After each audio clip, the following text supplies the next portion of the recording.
Hello friends, இன்னைக்கு நம்ம சூப்பரான சைட் டிஷ் ரெசிபி தான் பார்க்க போகிறோம். வாங்க நம்ம வீடியோக்குள்ளே போகலாம். இது வந்து ரொம்ப சிம்பிளான ரெசிபி தான், பட் ரொம்ப டேஸ்ட்டாக இருக்கும். ஃபஸ்ட்டு ஒரு பாத்திரம் எடுத்து அதில் வந்து தண்ணி ஊற்றி நல்லா கொதிக்க விடுங்க. அது பாருங்கள், இந்த மாதிரி பபிள் வரணும். ஓகேங்களா? இந்த பபிள்ஸ் வர ஸ்டேஜில் நம்ம மீல் மேக்கர் இருக்குல்ல, மீல் மேக்கர்னு சொல்ல சோயா சங்க்ஸ், அதை வந்து போட்டுக்கலாம்.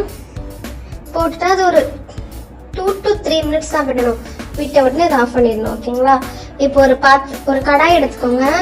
அந்த கடாயில் எண்ணெய் எதுவுமே இல்லாமல் மிளகு, சீரகம், தனியா, இந்த மாதிரி ஐட்டம்லாம் இருக்குல்ல, காஞ்ச மிளகாய், இதெல்லாமே இப்போ வறுக்க போகிறோம்.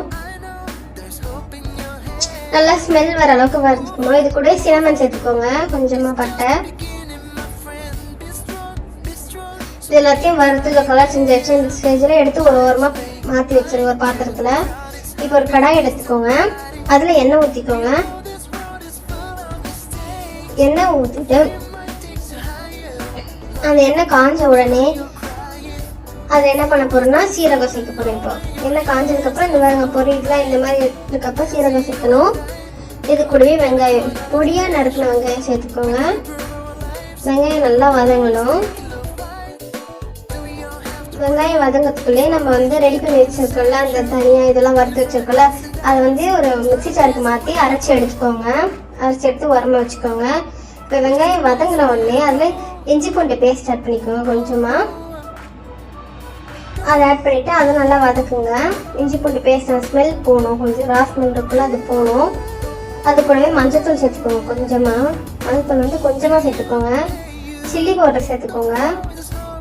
உங்கள் காரத்துக்கு ஏற்ற மாதிரி சில்லி பவுடர் சேர்த்துக்கோங்க. ஏன்னா ஆல்ரெடி அதில் நம்ம ரெட் சில்லி போட்டிருக்கோம். ஸோ அதனால் நீங்கள் மிளகும் போட்டிருக்கோம். ஸோ அதனால் உங்கள் காரத்துக்கு ஏற்ற மாதிரி சில்லி பவுடர் எடுத்துக்கோங்க. சேர்த்துட்டு நல்லா மிக்ஸ் பண்ணிக்கோங்க.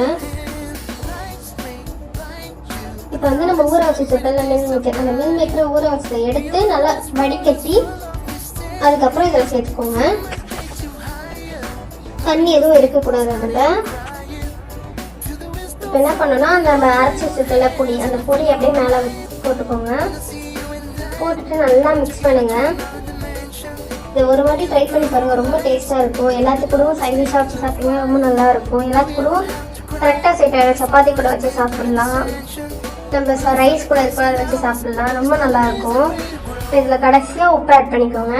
உப்பு ஆட் பண்ணி நல்லா மிக்ஸ் பண்ணி விட்டுக்கோங்க. உங்களுக்கு வேணும்னா நீங்கள் அந்த சோயா சங்க்ஸ் வந்து ஊற வைக்கிறீங்களா, அந்த சுட தண்ணியில் போட்டு அப்பயே வந்து உப்பு ஆட் பண்ணிக்கலாம். அவ்வளோதான் ஃப்ரெண்ட்ஸ், நம்ம சூப்பரான சைட் டிஷ் ரெடி ஆகிடுச்சு.